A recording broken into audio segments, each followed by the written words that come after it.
Feliz 2026 a todos y bienvenidos a la conversación de hoy en el podcast For Notebook. Hoy tengo el honor de conversar con Sally Maslensky. Antes de comenzar, quiero invitarlos a todos a tomar una respiración lenta, inhalando y exhalando, porque de lo que vamos a hablar hoy no es fácil de digerir. La historia de Sally es una historia de coraje, perseverancia y determinación. Hoy, Sally es terapeuta licenciada en matrimonio y familia. Trabaja en práctica privada y tiene una formación extensa en neurobiología interpersonal, reducción del estrés basada en mindfulness, EMDR, desensibilización y reprocesamiento por movimientos oculares, y otros enfoques integrativos que abordan la conexión mente-cuerpo. Pero, más importante aún, Sally es sobreviviente de una experiencia profundamente traumática que ningún niño debería cruzar jamás. El hecho de que hoy pueda estar acá sentada compartiendo su historia es verdaderamente notable. Yo diría que es un testimonio de su resiliencia, su coraje y de la increíble capacidad de la mente para adaptarse con el fin de sobrevivir. Sally, es un honor enorme tenerte hoy con nosotros. Gracias por confiar en nosotros y por estar dispuesta a compartir tu historia. Bueno, gracias. Gracias por la invitación. La verdad es que tengo muchas ganas de esta conversación. Y gracias por esa presentación tan linda. Quiero decir esto de manera muy abierta y desde el principio. Cuando leí tu libro, A Brilliant Adaptation, lloré. La manera en que iluminas lo que ocurrió en tu infancia y cómo explicas cómo la mente se protege a través de la adaptación es profundamente conmovedora y verdaderamente brillante. Hoy me gustaría enfocar en cómo tu recorrido terapéutico te ayudó a entender lo que pasó, cómo lograste darle sentido y que nos revela sobre la extraordinaria capacidad del cerebro para adaptarse con fines de supervivencia. Pero antes de empezar con los desafíos terapéuticos y neurológicos que enfrentaste, ¿podrías compartir brevemente tu historia de infancia para darle contexto a nuestros oyentes? Por supuesto. De lo que trata mi libro es de que fui diagnosticada, a mediados de mis 30, con trastorno de identidad disociativo, TID, en 1991, cuando todavía se lo llamaba trastorno de personalidad. Y la historia de mi infancia no salió a la luz hasta que entré en terapia. Cuando llegué a terapia en 1991, a los 37 años, con el doctor Dan Siegel, estábamos tratando de entender qué me pasaba y parecía tener relación con mi infancia. Una de las primeras preguntas que me hizo fue, ¿qué tipo de infancia tuviste? Y yo le dije, tuve una buena infancia. Y él me dijo, ¿me podés contar? Recuerdo que incluso cuando me hizo esa pregunta me sentí como fuera de mi cuerpo. Después me lo volvió a preguntar y dijo, Sally, ¿podés contarme sobre tu infancia? Y yo respondí, en realidad no recuerdo mi infancia. Y él me dijo, entonces, ¿cómo sabes que fue buena? Y así fue como la historia de mi infancia se fue desplegando dentro de la terapia. En realidad no puedo decirte cómo fue mi infancia, porque mi mente me protegió de ella. Pero lo que se fue revelando a lo largo de lo que terminaron siendo 10 años de terapia con el doctor Siegel, fue justamente esa historia. Yo era la menor de 6 hijos, y ambos padres fueron increíblemente abusivos, sexualmente ambos, y también emocional y físicamente. No fue una buena infancia en ningún nivel. Fue muy abusiva. Y, sinceramente, eso es más o menos todo lo que puedo decir. Creo que una de las razones por las que el libro resuena tanto es porque no trata sobre una infancia abusiva, sino sobre la sanación de una infancia abusiva. Puedo decirte que, a medida que mis recuerdos se iban desplegando, me llevó mucho tiempo entender realmente cómo había sido mi infancia. De eso trata la historia del libro. Pero fue una infancia horrible. Fue una infancia sexualizada. Quería señalar algo acá, porque muchas veces escuchamos historias de trauma infantil atribuidas a uno solo de los padres. Pero lo que impacta mucho de tu historia es que fueron ambos padres. Eso lo vuelve casi el doble de devastador. Sí, lo fue. Pero hay algo que nunca terminé de entender, y honestamente ya no lo pienso demasiado. Vos me preguntaste cómo le di sentido, y una de las cosas que aprendí muy temprano en terapia con el doctor Siegel fue que, para mí, el proceso de dar sentido no tenía tanto que ver con descubrir por qué mis padres eran como eran, sino con entender el impacto que todo eso tuvo en mí. Y eso fue lo que permitió llegar a una elaboración, a un procesamiento. Ese fue realmente el proceso de sanación. No tengo recuerdos de mis padres actuando en conjunto. No es que yo los recuerde como cómplices. No los recuerdo juntos en casi ningún sentido, ni siquiera en formas no abusivas. Tengo muy pocos recuerdos de conexión con mis 5 hermanos. Fue una infancia muy desconectada. No era una buena familia. No fue una buena infancia. Y no tengo contacto con ninguno de mis hermanos desde hace muchísimo tiempo. Quiero empezar con el título de tu libro, A Brilliant Adaptation, una adaptación brillante. Lo tengo acá y lo leí. ¿Por qué elegiste esa frase? ¿Qué dices sobre cómo entendés hoy la disociación? Primero que nada, esa frase es de Dan. Yo hoy le digo Dan, pero en ese momento siempre lo llamaba Dr. Siegel. Cuando me diagnosticó con trastorno de personalidad múltiple, fue muy perturbador para mí, porque no me resonaba en absoluto.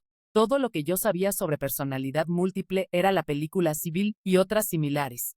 Yo le decía, entonces estoy loca, porque él al principio me había dicho, no te estás volviendo loca, y cuando me dijo que tenía personalidad múltiple, yo pensé, entonces sí estoy loca. Y él me dijo, no, Sally. Yo diría que es todo lo contrario. En realidad, es una adaptación brillante. Yo no elegí el título.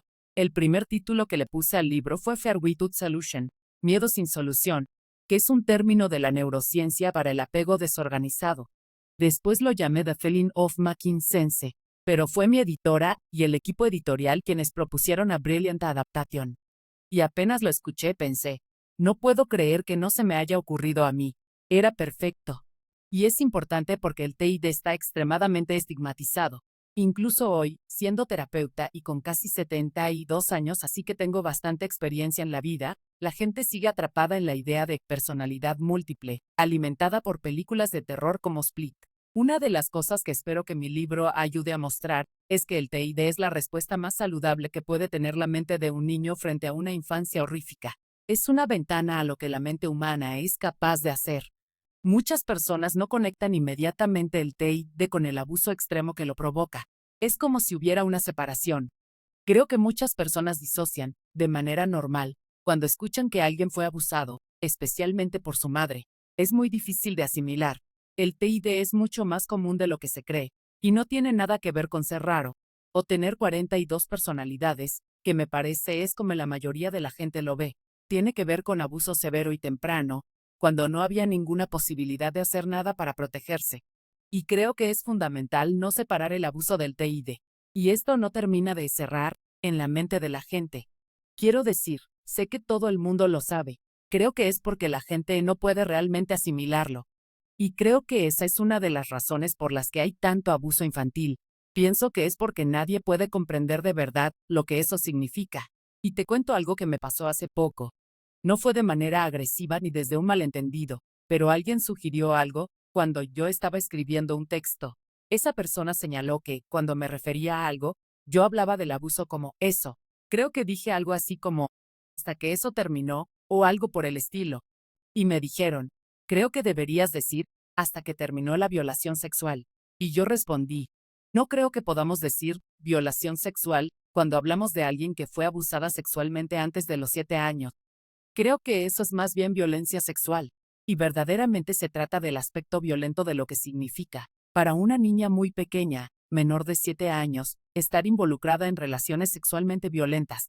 Es algo simplemente inconcebible, pero necesitamos poder concebirlo un poco más para entender realmente las dinámicas. Sí, es como fingir que no pasa, pero sí pasa. Eso es, en cierto modo, es la disociación, solo que en un nivel más alto. Esto no está pasando. Estoy bien. Tuve una buena infancia, Dr. Siegel. Entonces, para clarificar a nuestros oyentes, quiero hacer una distinción entre el trastorno de personalidad múltiple y el trastorno de identidad disociativo.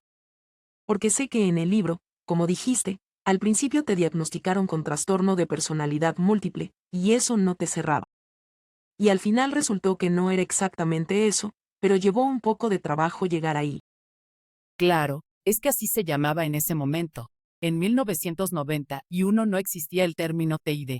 Todavía se llamaba trastorno de personalidad múltiple. Y creo, puedo estar equivocada, que el trastorno de personalidad múltiple entró en el Manual Diagnóstico y Estadístico de los Trastornos Mentales, DSM, en 1980. Creo que fue ese año, y la creencia en ese momento era que se trataba de estados de personalidad distintos. Y después, para 1994, o sea, apenas 3 años después de que yo empecé a trabajar con el Dr. Siegel, el DSM lo cambió oficialmente a trastorno de identidad disociativo. Y la diferencia clave fue que ya no se hablaba de estados de personalidad, sino de estados del yo disociados. Y esta distinción es tan importante porque, ¿sabes? La película Seville y el modelo de personalidad múltiple siguen muy presentes. De hecho, esta es una de las preguntas que más me hacen, y parece ser una de las cosas más difíciles de integrar para la gente. Creo que es difícil porque este modelo es enorme y está muy arraigado en la cultura popular. Y una de las cosas que espero poder impactar con este libro es justamente eso. Yo nunca tuve múltiples personalidades distintas como en la película Civil, donde tenía distintos vestuarios, distintos trabajos, distintas familias. No sé si ella tenía distintas familias, pero sí relaciones que no estaban conectadas entre sí. Esa no fue mi experiencia. Eso parecía algo extraordinariamente externalizado. Mi experiencia fue muy internalizada.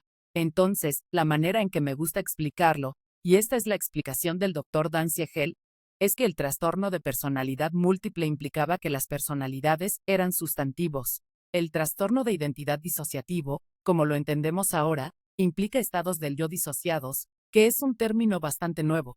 Bethany Brand y Ruth Lanius, en su trabajo, están intentando que ese sea el nombre oficial. No partes, no alters, sino estados del yo disociados. Su trabajo es increíble. Ruth Lanius y Bethany Brand trabajan de manera muy específica sobre el TID.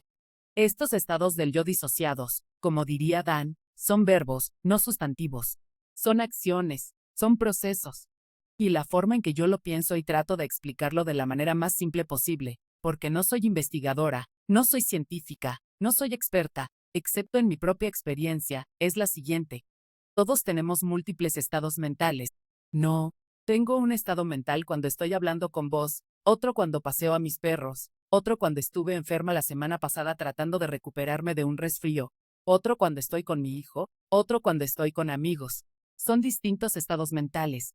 Cuando nado, cuando entreno en el gimnasio, distintos estados mentales. En el trastorno de identidad disociativo, yo tengo muchos estados mentales diferentes, pero la diferencia es que hay barreras de memoria entre esos estados. Entonces, yo no sé que tengo un estado mental que puede sostener el hecho de ser abusada. Mi estado mental del abuso no sabe que tengo otro estado mental que va a la escuela y puede aprender. La parte que está siendo abusada no sabe que yo tengo un estado en el que puedo sentarme a desayunar o a cenar con las personas que me están haciendo daño, porque hay barreras de memoria. Y para mí ese es el síntoma central del TI. Las barreras de memoria, y una vez que esas barreras empiezan a disolverse, y ciertamente cuando ya no están, ya no tenés trastorno de identidad disociativo. Simplemente tenés distintos estados mentales, pero hay una coherencia de la conciencia entre ellos. ¿Tiene sentido eso? Sí, creo que sí. En el libro, encuadrás la disociación como una estrategia de supervivencia, más que como una patología, donde hay distintos estados mentales que son independientes entre sí y que no necesariamente saben que el otro existe. Bueno, y la razón por la que no lo saben no es porque sean identidades distintas, sino porque están protegidos por barreras de memoria. Entonces, todo es la pequeña Sally. Todo le está pasando a la pequeña Sally. No le está pasando a Sally y a otra persona distinta, pero aunque pueda haber distintos nombres que se van creando, y no estoy del todo segura de cómo ocurre eso, tendría que preguntarle a Dan, a Bethany o a Ruth. Lo central es que no hay memoria de los otros estados. Y eso es lo que lo vuelve tan difícil, porque llegas a la adolescencia y después a la adultez. Chica, esto es enormemente adaptativo, porque no tenés agencia, pero cuando empezás a poder salir al mundo, y la forma en que yo lo noté, cuando lo miro hacia atrás ahora, es que la mayor señal, cuando lo pienso hoy, en ese momento yo simplemente pensaba que era normal, no tenía memoria de nada, podía haber cenado con personas la noche anterior, y no es que no recordara que conocía a esas personas, siempre sabía que las conocía, pero no recordaba realmente que las había visto hace poco, o que me habían dicho algo realmente significativo. Entonces eso plantea la pregunta, ¿cómo cambia este reencuadre la idea de que, bajo circunstancias de trauma, creamos estados independientes que no necesariamente saben del otro, la forma en que entendemos el trauma, particularmente en la infancia? Bueno, una cosa importante para aclarar es que no sé si esto es así a nivel global, pero para mí, la causa de lo que me dio la capacidad, que yo considero algo bueno, de desarrollar trastorno de identidad disociativo, fue que yo tenía un apego desorganizado. No todas las personas con apego desorganizado desarrollan TID, pero sabemos que es una de las causas del TID. Y el apego desorganizado solo se desarrolla en los primeros 7 años de vida. Si yo tengo 7 años y tuve una infancia maravillosa, y después a los 10 pasa algo horrible, Incluso si soy abusada, o si quedo enterrada en un terremoto, o si ocurre algo traumático, no voy a desarrollar TID. Voy a tener trauma, pero no voy a tener apego desorganizado ni TID. Y el apego desorganizado, la forma más simple de entenderlo es que los neurocientíficos lo llaman miedo sin solución, una paradoja biológica. Y lo que eso significa es lo siguiente. Tengo 3 años y alguien me está haciendo mucho daño. Mi circuito de apego. Yo siempre pienso en mi circuito de apego como ubicado en la corteza prefrontal.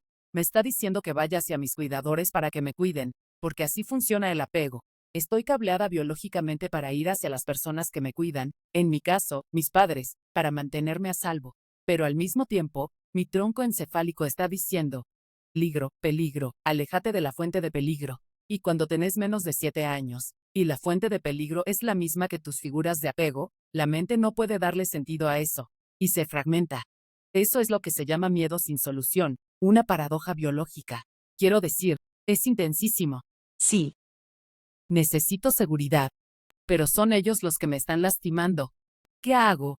Tengo 3 años. No puedo subirme a un auto y manejarme lejos. No puedo llamar a la policía. sí. Necesitas seguridad, y la fuente de tu seguridad es la fuente del daño. Entonces, te fragmentás si tenés suerte. De verdad creo que si tenés suerte, te fragmentás. Y así podés salir al mundo, ser abusada sexualmente en tu habitación a la noche, bajar a la mañana siguiente, desayunar, y no saber que te estuvieron abusando sexualmente. Sally, ¿qué ideas equivocadas sobre el trastorno de identidad disociativo te gustaría desmontar? Que es 100% normal. No es una aberración anormal. Es lo que hace la mente sana de un niño para mantenerse a salvo. No es patológico, no es sociopático, no es un trastorno de personalidad. Y hay muchas personas que trabajan en investigación, científicos, y también muchas personas con experiencia vivida, incluyendo profesionales de la salud mental, y están trabajando para que el diagnóstico deje de llamarse trastorno de identidad disociativo y pase a llamarse respuesta disociativa de identidad. Porque no es un trastorno. El trastorno fue el abuso. Esto es una respuesta absolutamente saludable a una situación profundamente insalubre. Y para mí, la mayor idea equivocada, y por eso nunca hablé públicamente de que tenía TID, es que, bueno, mis amigos lo sabían, claro, algunos amigos más nuevos no. Simplemente no era algo que surgiera en la conversación cotidiana. Pero cuando Dan y yo dimos un curso juntos hace unos años, y él estaba dando un curso sobre TID, y yo le dije que me encantaría participar y hablar del trabajo que hicimos, porque lo que yo veía como terapeuta era que nadie lo entendía como yo lo entendía, desde una perspectiva de neurobiología interpersonal. Pasó algo muy interesante. Cada terapeuta que conocí que se enteraba de mi vínculo con Dan como su paciente, sin siquiera saber por qué había ido a terapia, quería saber, ¿qué hizo Dan? ¿Cómo trabaja? ¿Cómo hace terapia? Porque él no enseña cómo hacer terapia. Lo que él dice es que la neurobiología interpersonal no es una forma de terapia, sino que informa a la terapia. Después de ese curso, se volvió muy claro para mí. La gente se quedaba soqueada cuando yo hablaba de esto. Una persona incluso me dijo, bueno, entonces debes haber tenido un caso leve de TID. Porque yo no era civil. Porque no era una adicta a la heroína con 42 amantes distintos en diferentes partes de la ciudad, que es como suele mostrarse. O porque no estaba, loca, tratando de matar gente. Y la investigación de la DRA. Bethany Brand muestra que las personas con TID son mucho más propensas a ser víctimas de violencia, no perpetradoras de violencia. No es una condición patológica. No estoy diciendo que alguien con TID no pueda desarrollar alguna patología, primero porque es tan incomprendido. Y otro dato alarmante, también del trabajo de DRA, Bethany Brand, es que en promedio, las personas con TID tardan entre 7 a 12 años en recibir un diagnóstico. Y entonces pienso en mí. Toda mi terapia duró 10 años. Y pienso esto, si cuando yo fui a terapia, el terapeuta me hubiera dicho que yo era bipolar, o loca, o nada, la trayectoria de mi vida habría sido completamente distinta. Creo que una de las razones por las que mi resultado fue tan positivo es que el doctor Siegele entendió bastante rápido qué estaba pasando conmigo, y me encontró donde yo estaba. No hubo miedo, no hubo juicio, no hubo patologización. Fue simplemente el despliegue de todo lo que mi mente hizo para protegerme y proteger mi infancia. Y una vez que estuve en un entorno seguro con él, pude empezar a saberlo. Quiero quedarme un momento con esa idea, y después volver a algo que dijiste antes. El vínculo terapéutico parece ser absolutamente central en tu historia. Y como dijiste, el doctor Siegel pudo identificar tu situación muy temprano, y eso pareció trazar un camino terapéutico muy distinto del que habría sido si te hubieran diagnosticado con alguno de estos otros trastornos. Sí, con un trastorno de personalidad, por ejemplo, habría sido un abordaje completamente distinto. Claro. Entonces, ¿podés hablar un poco de por qué la relación en sí misma es un agente tan poderoso de sanación? ¿Tiene que ver con la confianza, con la posibilidad de sentirse vulnerable? Una de las cosas que veo hoy en la terapia es que hay muchas ideas preconcebidas sobre cómo se ve un determinado diagnóstico. Y acá está la estrategia, o la postura terapéutica, que casi tiene que seguir una lista de chequeo. Sé que no es tan simplista, pero hay una perspectiva muy marcada sobre cómo debería ser la terapia y cómo debería manifestarse el trastorno o la respuesta.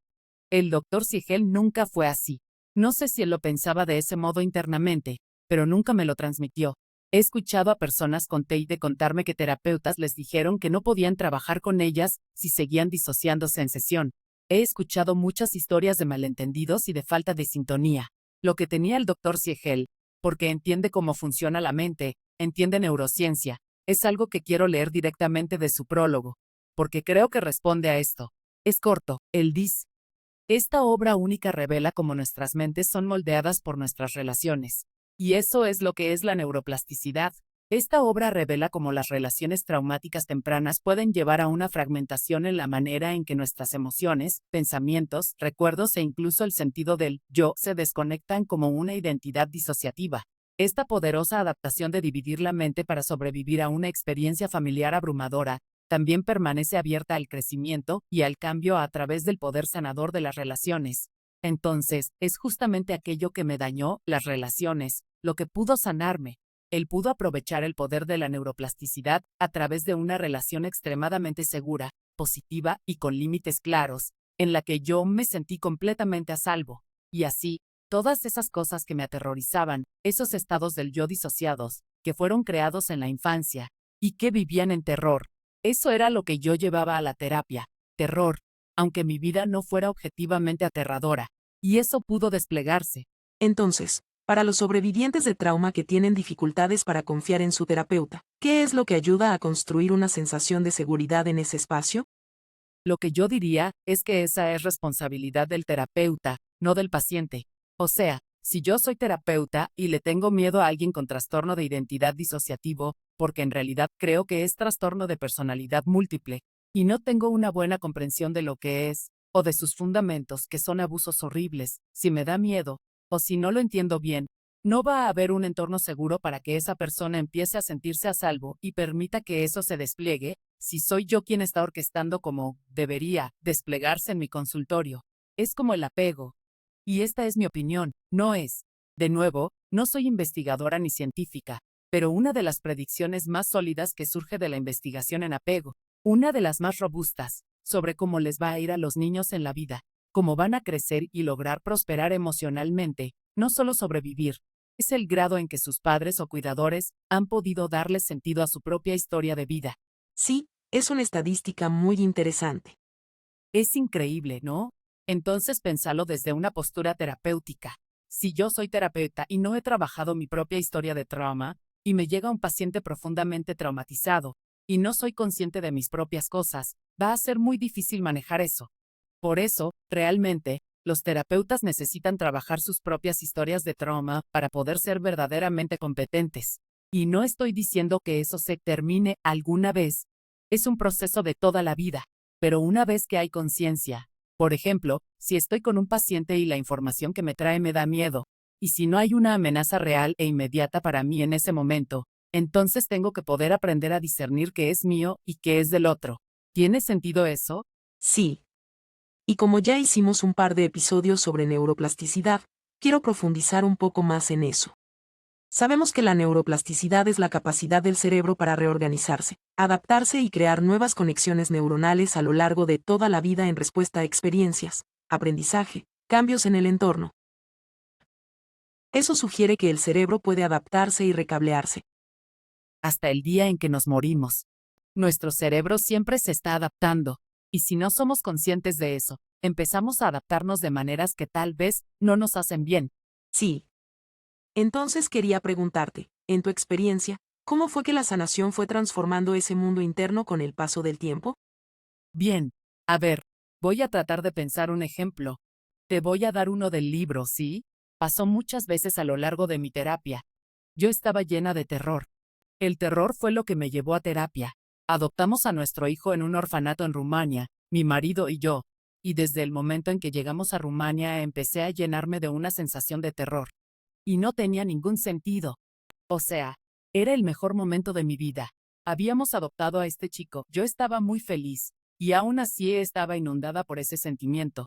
Entonces fui a ver al doctor Siegel y se lo conté, y creo, no lo sé con certeza, que eso fue lo que le indicó que esto debía estar relacionado con mi infancia. No creo que al principio él supiera exactamente qué era, pero sí que no tenía sentido que yo tuviera ese nivel de miedo, porque no había nada malo con mi hijo. Y Dan había evaluado a Sam cuando lo trajimos de Rumania y sabía que estaba bien. No había ninguna amenaza en mi vida, y sin embargo yo estaba aterrorizada. Entonces, Dan creó un ambiente de absoluta seguridad. Yo podía ir a su consultorio y no decir nada. Podía ir y llorar. Podía ir y hablar de lo que necesitara. Nunca me dijo, estás siendo resistente, estás evitando, no puedo trabajar con vos si no aprendes a hablar conmigo. No, simplemente me seguía donde yo estaba. Y eso fue constante.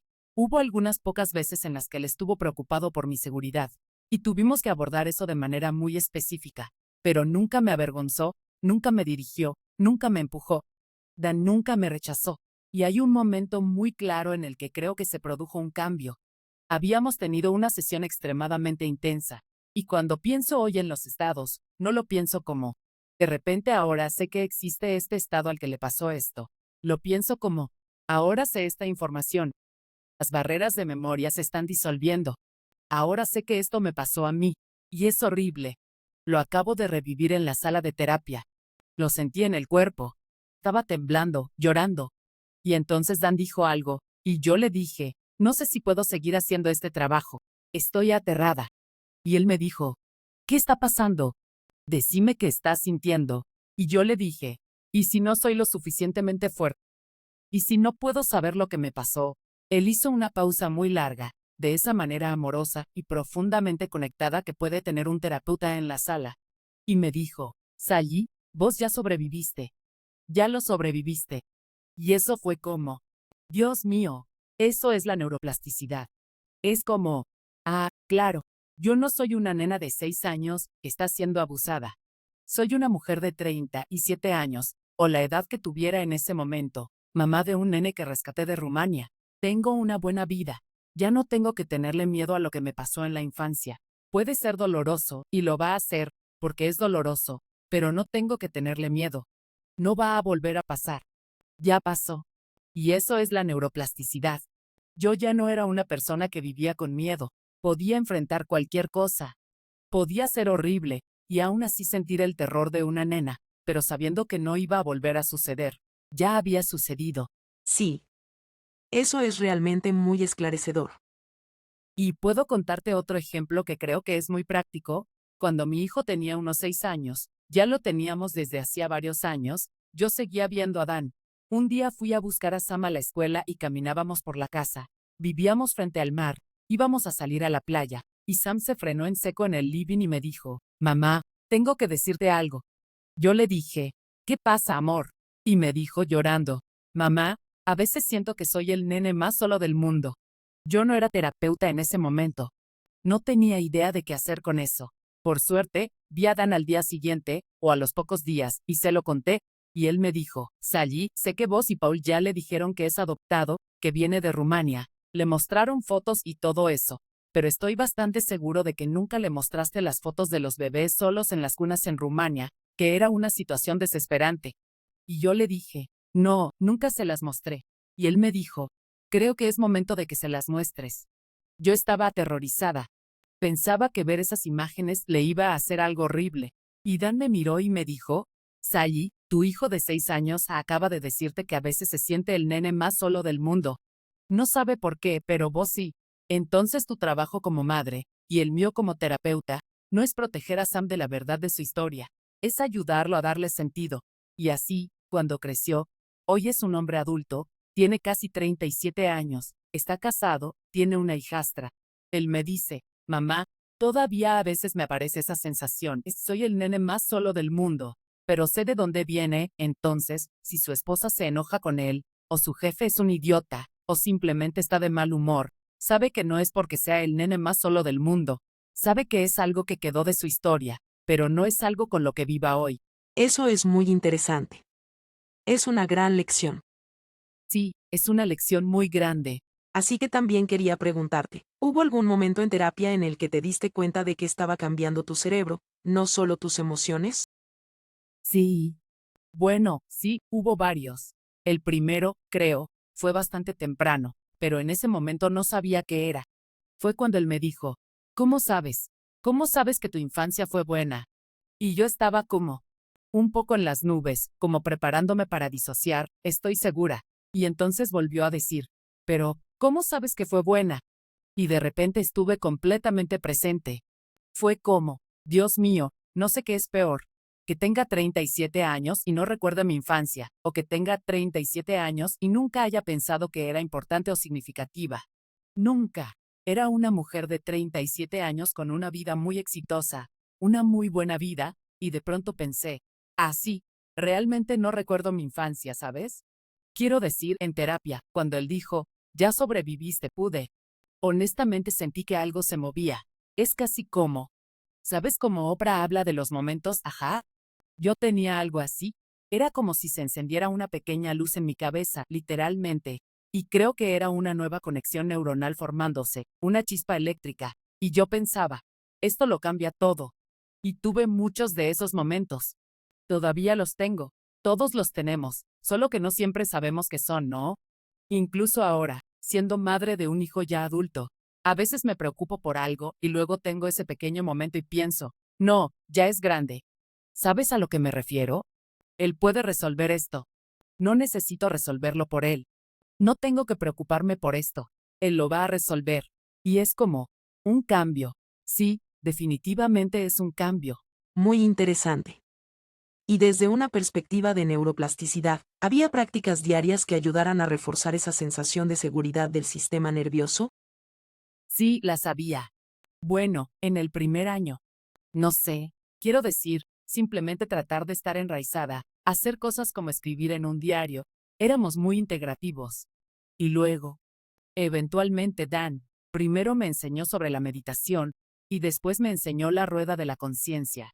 Y hasta el día de hoy hago la rueda de la conciencia todos los días. Y se lo digo a todo el mundo. Si eres una persona o un terapeuta y quieres entender más sobre qué es la neurobiología interpersonal, aprende la rueda de la conciencia.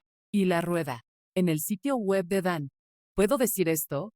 Sí, claro. En su sitio web, que es danciegel.com, verán en los documentos algo que dice Well of Awareness.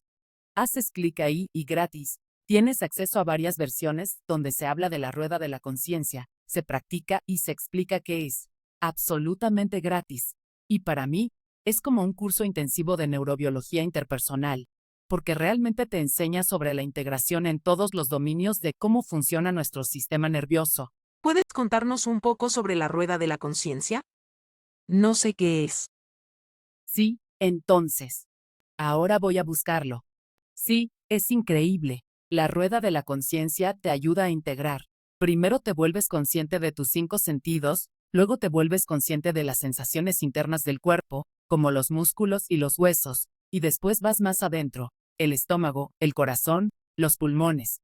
Así te vuelves consciente de eso, y luego se extiende para que seas consciente de las relaciones personales. Las personas en tu vida, las personas en tu comunidad, las personas en el mundo, todos los seres humanos vivos. Y después tienes afirmaciones, porque la investigación sobre la autocompasión y la compasión muestra que son altamente integradoras en el cerebro. Son muy importantes para la neuroplasticidad. Puedo hacer la rueda completa en unos 10 minutos si quiero, pero también hay una versión de 6 minutos, de 10, de 20. Creo que incluso hay una de 30 minutos. Y si estoy muy apurada, puedo hacerla en 3 minutos. Pero promueve la integración. Creo, no sé si esto es científicamente correcto, pero desde mi experiencia vivida, la integración y la neuroplasticidad van de la mano. Interesante.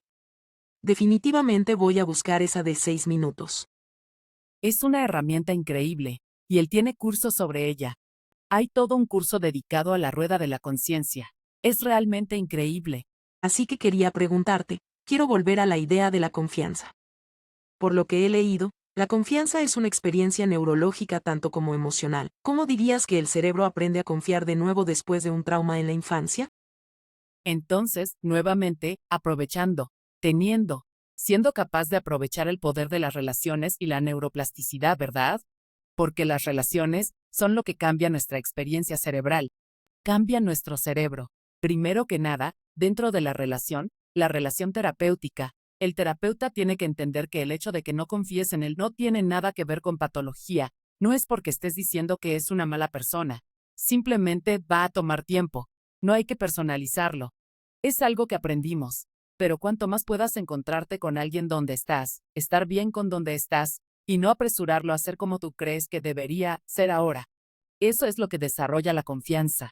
La forma en que yo pienso la confianza es que la confianza es la capacidad que tengo de saber que lo que me dices es verdad. Entonces, como terapeuta, tienes que ser realmente honesto con tus pacientes, ¿no? Y consistente. Y si hay una ruptura, necesita ser reparada. Interesante. Entonces, para aquellos oyentes que quizás se lo estén preguntando y que no están familiarizados con todo este concepto de la disociación, ¿qué señales dirías que podrían sugerir que alguien está disociando sin siquiera darse cuenta? Creo que la mayoría de las personas realmente no. Quiero decir, no puedo afirmar que la mayoría no lo haga. Yo, desde luego, no lo sabía, ¿no? Quiero decir, no recordar tu infancia no es necesariamente una señal de que hayas tenido trauma, ¿verdad? Y mucho menos de que tengas TID. Pero es algo que vale la pena explorar. Es algo a lo que no hay que tenerle miedo. Y tampoco hay que patologizarlo. O sea, Dan nunca dijo, ¿no recuerdas tu infancia? Entonces eso debe significar que tuviste algún trauma y tenemos que encontrar ese trauma. No, simplemente fue un proceso que se fue desplegando. No se puede asumir, pero sí es algo a lo que hay que prestar atención. Empecé a ser cada vez más consciente, porque antes estaba completamente inconsciente, de que no era solo que no recordara mi infancia. Me sentía fuera de mi cuerpo. Toda la experiencia cuando fuimos a Rumania a adoptar a Sam, literalmente, cuando aterrizamos en Rumania, empecé a llenarme de terror. Ahora bien, claro, estábamos en un país que 6 meses antes había tenido una revolución sangrienta, había sido un régimen horrible. Había sido muy aterrador, pero habían pasado 6 meses y el país estaba devastado. Estaba en muy malas condiciones. Así que no era tan extraño que yo tuviera miedo, ¿no? Pero era un miedo, exagerado, desproporcionado. Y tu esposo no lo sentía. No, porque no había nada. Primero que nada, él no tenía ese historial, ¿verdad? Y simplemente no le afectaba. Recuerdo que empecé a ponerme paranoica. Estábamos en este hotel y vi a algunas personas salir de una habitación en el último piso. Miré y había como monitores por todos lados y dije, creo que nos están escuchando. Y acabábamos de pasar casi un año entero en la Unión Soviética porque él estaba trabajando allí, lo cual fue muy aterrador, pero yo nunca tuve miedo allí. Y él me miró y me dijo, Sally, llevamos aquí 3 semanas y la bombilla del ascensor nunca ha funcionado. ¿Verdad crees que tienen el equipo para estar monitoreándonos en nuestras habitaciones?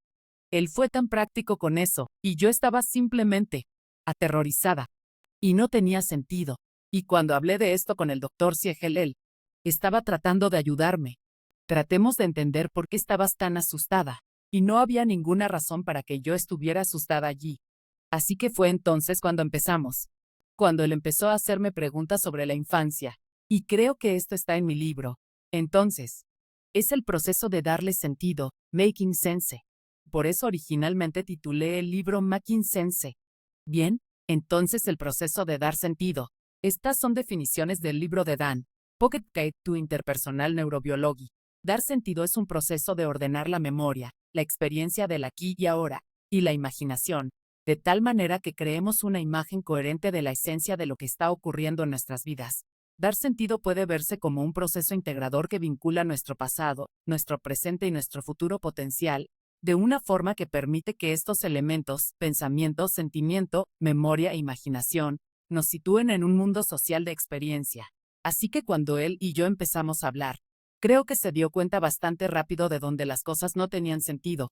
¿Por qué tienes miedo de que algo esté mal con tu hijo? que está completamente sano y prosperando. No había nada malo con él. Era mi mundo interno donde algo estaba mal, algo que empezaba a hacerse visible para mí.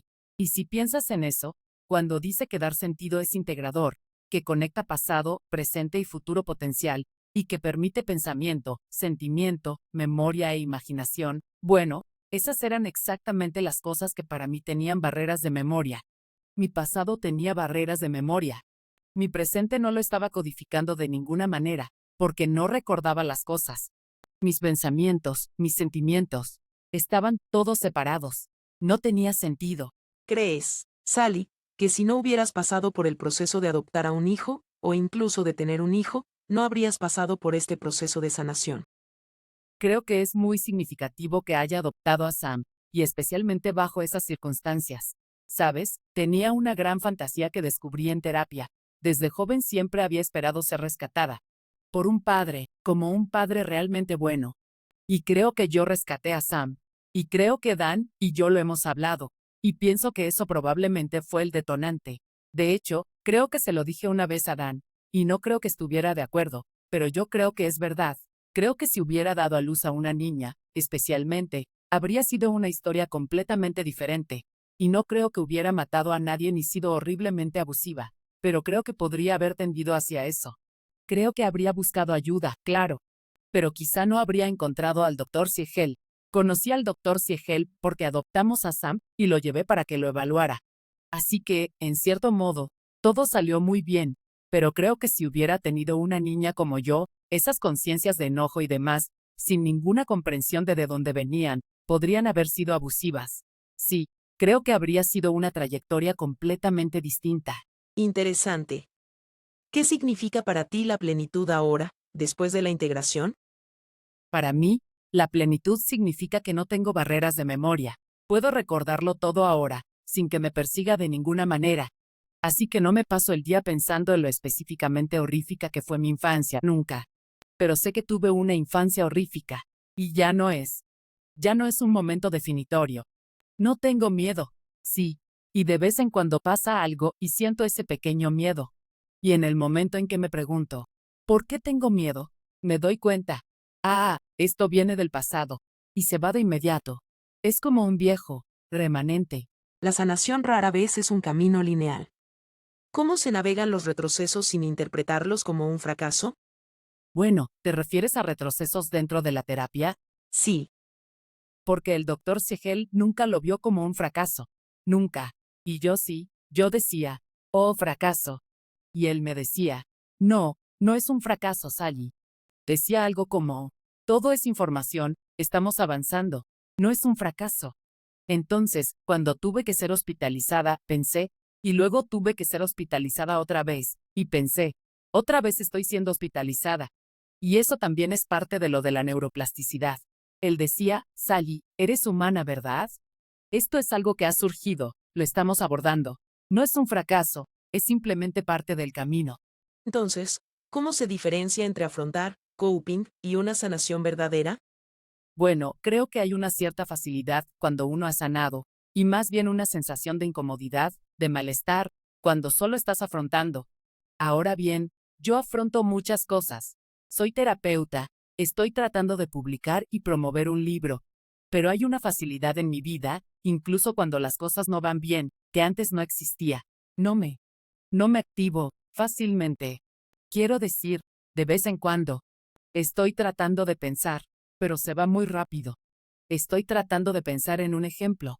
Hace no tanto, hace algunos años, mi hijo y su esposa, que son completamente adultos, iban a ir a las montañas. Acababan de mudarse a Carolina del Norte y planeaban salir por la mañana, pero luego no pudieron porque su hija tenía que estar en la escuela por unas fotos o algo así.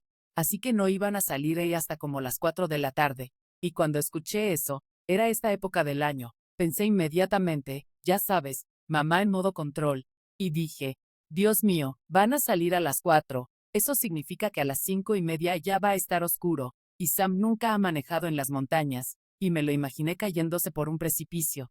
Y pensé, Dios mío, ¿qué voy a hacer? Esto va a ser tan peligroso. Y luego pensé, oh, ya sé qué voy a hacer. Y todo esto pasó muy rápido. Ya sé, voy a decirle que me llame cuando lleguen. Y luego me reí por dentro. Y pensé, espera, que me llamen cuando lleguen no tiene absolutamente nada que ver con su seguridad. Así que toda esta preocupación no tiene nada que ver con su seguridad. Y su trabajo en la vida no es evitar que yo me preocupe por ellos. Entonces es la capacidad de ver las cosas como son, en lugar de como temo que podrían ser. No significa que no me venga todavía ese, Dios mío, y si pasa algo. Pero enseguida pienso, sí, podría pasar. Pero que me llame desde el hospital para decirme que tuvieron un accidente, no los va a hacer más seguros que si no me llaman desde el hospital. Eso es gracioso. La mamá en mí pensó exactamente lo mismo que tú. No, y todas las tenemos, y nunca desaparecen. Mi hijo va a cumplir 37 años y yo todavía lo tengo. Pero tengo una capacidad mucho más rápida para desengancharme, para verlo por lo que es, reírme de mí misma y no decirme, qué idiota eres, o hacerle la vida muy difícil a mi hijo. Interesante. Entonces, un aspecto separado y mucho más sutil de tu libro, que realmente resonó conmigo, fue que mencionas a menudo el respeto de tu entonces esposo por tu privacidad en la terapia. Y en un momento escribes, voy a leer algo aquí. Y así como yo no sentía la necesidad de compartir las complejidades de la terapia, Paul no sentía la necesidad de escucharlas. No era un secreto, era privado. Y creo que esto es tan importante, porque muy a menudo la familia y los amigos equiparan no compartir con secretismo, cuando en realidad se trata de privacidad. Privacidad, sí. Entonces, ¿crees que este es un límite necesario para ese proceso de sanación? Bueno, no sé si la privacidad sea necesariamente una parte indispensable de la sanación, pero sí creo que tiene que ver con honrar las diferencias de las personas. Quiero decir, entre dos personas es muy importante poder respetar lo que el otro necesita. Ahora, no estoy diciendo que tenga que respetar que mi esposo sea adicto a la heroína y que pueda inyectarse delante de mí, pero si estoy en terapia y no siento que sea algo que quiera compartir con él, que él no se sienta herido, por eso es una situación realmente maravillosa. Y si se siente herido por eso, ese es su trabajo, no el mío, porque yo no le estoy haciendo daño. Simplemente no necesito hablar de ello. Y la mayoría del tiempo, especialmente al principio, ni siquiera tenía las palabras para hablar de ello. O sea, yo volvía a casa después de las sesiones y estaba completamente agotada. Y además tenía este niño pequeño del que cuidar. Y ese era realmente mi foco principal. Y Paul respetó eso, lo entendió. Fue realmente increíble. Es como darte espacio. Él realmente lo entendía. Y además era una persona muy independiente de por sí. No era un problema. De todos los problemas que tuvimos en nuestro matrimonio, y eventualmente nos divorciamos, no fue porque estuviéramos hiriéndonos por no hablar de todo el tiempo. También recuerdo una frase que aparece de forma recurrente en el libro, la verdad es tu amiga. Sí, la verdad es tu amiga. Si alguno de nuestros oyentes está justo al comienzo de su camino de sanación, ¿cuál sería la primera verdad suave que te gustaría que escuchara? Creo que esto es casi universal. No importa con qué estés lidiando, podemos resolverlo y podemos sanar. Y la razón por la que sé eso es por la neuroplasticidad. Nada de lo que nos ha pasado está destinado a ser una prisión de por vida. Que yo haya tenido una infancia difícil no significa que esté destinada a tener una vida horrible. Porque lo veo mucho ahora mismo a nivel político. Y no importa cuáles sean nuestras posturas políticas, hay muchas cosas realmente perturbadoras ocurriendo en muchos sentidos en nuestro país. Tengo una creencia firme de que voy a atravesarlo. Espero que haya cambios, espero que pasen cosas mejores, pero si me paso todo el día pensando en lo horrible que es todo, cada día va a ser horrible, y no se trata de estar ciego, ni de ver el mundo con lentes color de rosa. Se trata realmente de desarrollar ecuanimidad, que surge de la integración, de la neuroplasticidad y de la práctica de la conciencia plena. Es tan importante. La ecuanimidad es la capacidad de mantener la calma emocional, especialmente cuando las cosas no van bien. Creo que esto es crucial. No hablo mucho de esto en el libro, pero como terapeuta, como ser humano, ahora sabemos que la práctica de la conciencia plena tiene un impacto en la corteza prefrontal, que mantiene el cerebro más integrado. Cuando la corteza prefrontal está en línea, esa parte humana del cerebro, de las funciones ejecutivas, es lo que nos hace seres humanos reflexivos. Cuando no tenemos acceso a la corteza prefrontal, que suele ocurrir cuando el tronco encefálico nos alerta de peligro y la corteza prefrontal se desconecta, ya no somos seres humanos reflexivos. Estamos en lucha, huida o congelación. Una de las cosas que hacen las prácticas de conciencia plena incluida la rueda de la conciencia, es fortalecer la corteza prefrontal, de modo que es menos probable que perdamos acceso a ella, a menos que realmente estemos bajo una amenaza real, porque lo que hace la corteza prefrontal es ayudarnos a discernir entre peligro real y peligro percibido, o entre peligro emocional y peligro físico. Sin esa capacidad, el tronco encefálico envía señales de peligro, y como padres, eso puede activarse porque tu adolescente te mira y pone los ojos en blanco, como diciendo, ¡qué idiota eres, mamá! Si mi cerebro interpreta eso como peligro, la situación puede volverse muy mala. Mientras que yo podría decir tranquilamente, cariño, te quiero, no está bien que me hables así, pero la cena va a estar lista en 20 minutos, así que mejor ponte con la tarea. Y el niño puede decir, eres una idiota, y yo puedo responder, debe ser muy difícil para ti pensar que soy una idiota, pero no voy a castigarte, ni pegarte, ni gritarte, porque estás haciendo lo que tu cerebro te dice que hagas a los 16 años, pensar que soy estúpida para poder seguir con tu vida. Y eso no significa que las personas conscientes nunca le griten a sus hijos, todos lo hacemos, ni que no sintamos miedo. Es esa capacidad de volver y decir, ah, sí, no tengo que vivir en este miedo, porque puedo discernir entre aquello a lo que realmente debo temer y lo que en realidad no es peligroso. ¿Tiene sentido? Sí, tiene muchísimo sentido. Y quería volver a algo que mencionas en la parte 5 del libro. Cuando estás haciendo tu formación en neuropsicología, hablas de profesores que no creen que la privación temprana pueda tratarse. Y, dudo en preguntar porque antes dijiste que la responsabilidad del entorno seguro es del terapeuta, pero ¿cómo pueden los pacientes abogar por una relación terapéutica que realmente apoye este tipo de trabajo? ¿Cómo se aborda eso?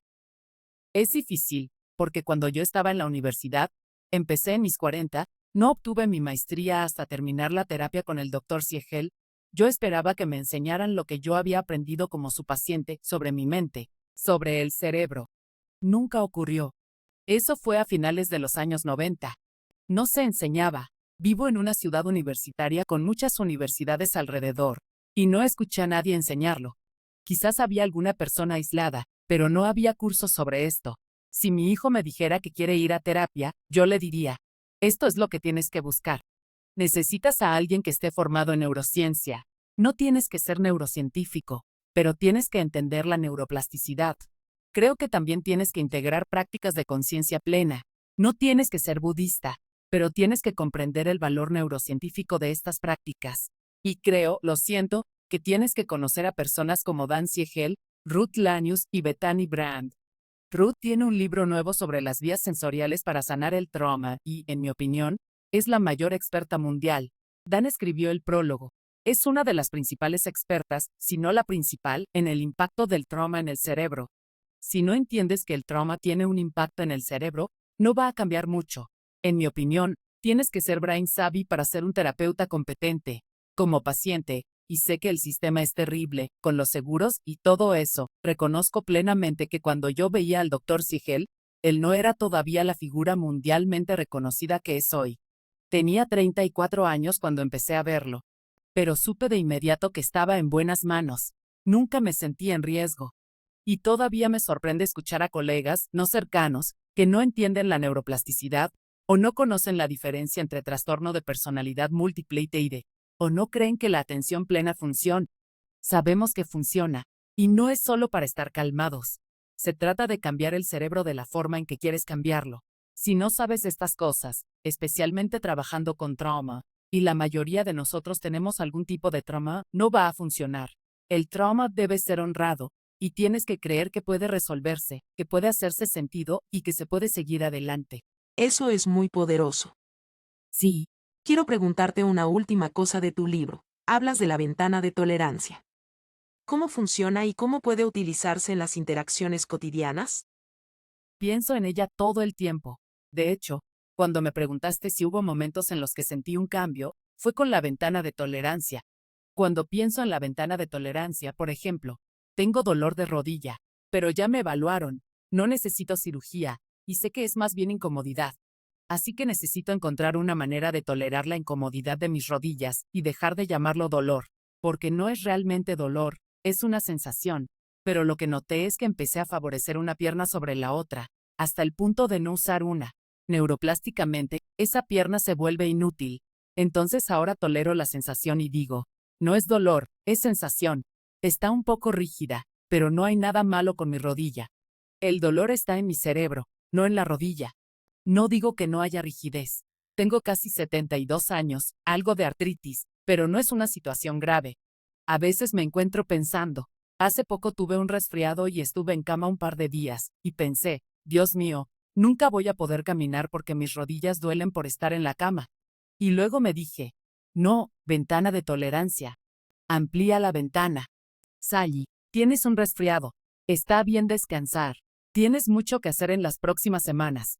No quieres grabar un podcast con un resfriado. Si me estoy cuidando, no voy a arruinar mis rodillas para siempre. Y entonces me siento con eso, como tomando una respiración profunda. Y ves cómo aumenta tu tolerancia a cosas que antes no eran tan fáciles de tolerar. En los primeros tiempos, cuando yo decía, no puedo pensar en eso, no puedo saber eso, Dan simplemente decía, aunque sea por un segundo, si puedes quedarte con eso un segundo, antes de huir, di, va a estar bien. Ok, eso fue suficiente. Y luego podía practicar un poco, sentirlo, mi cuerpo empezaba a temblar, y él decía, solo sosténlo 2 segundos más. Y así se expande tu capacidad de estar con la sensación. Y te voy a decir otro concepto, porque sé que ya estamos casi sin tiempo. Esto fue probablemente lo primero de neurociencia que me enseñó, y fue un momento en el que sí noté que mi cerebro cambiaba con el conocimiento. Por eso la psicoeducación es tan importante. La diferencia entre memoria implícita y memoria explícita.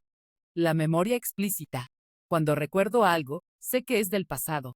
Por ejemplo, sí, cuando fui a Disneyland con Sam cuando tenía 6 años y vio a Mickey Mouse. Sé que es un recuerdo. La memoria implícita no viene con una etiqueta que diga, esto es un recuerdo. Viene como una respuesta visceral, conductual, una sensación o un modelo mental, y crees que es lo que está pasando ahora mismo. No es lo mismo que lo inconsciente o lo subconsciente, porque en la memoria implícita, la memoria es el sentimiento, la sensación, la perspectiva, lo que sea. Eso está plenamente presente en la conciencia, pero el hecho de que provenga del pasado, no lo está. Entonces, una vez que puedes empezar cuando yo decía, ¿cómo puedo tener tantos sentimientos horribles y no tener ningún recuerdo que me diga de dónde vienen? Él me decía, porque los sentimientos son implícitos. Los sentimientos son tu memoria de la infancia. Y fue como, entonces mi infancia fue aterradora. No podía decirte por qué ni qué ocurrió, pero conocía ese terror. Eso era lo que había sido mi infancia. Bien, eso no lo hizo más fácil, pero sí me permitió saber que no estaba viniéndome loca. De hecho, él solía decirme, sabes, en realidad estás encontrando tu mente. Estamos llegando a la hora, y necesito ir cerrando.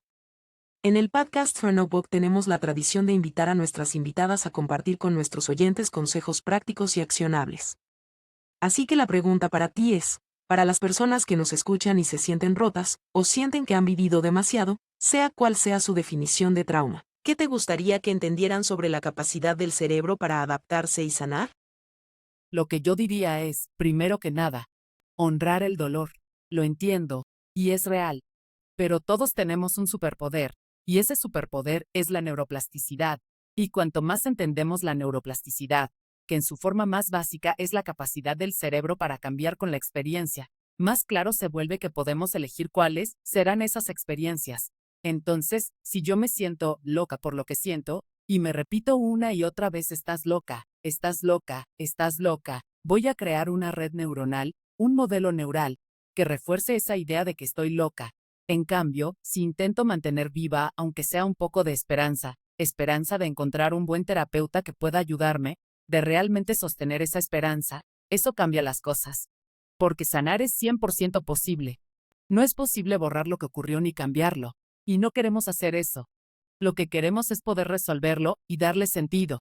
Y darle sentido no significa entender exactamente qué hiciste tú para que pasara, o que estaba mal en ellos para que lo hicieran.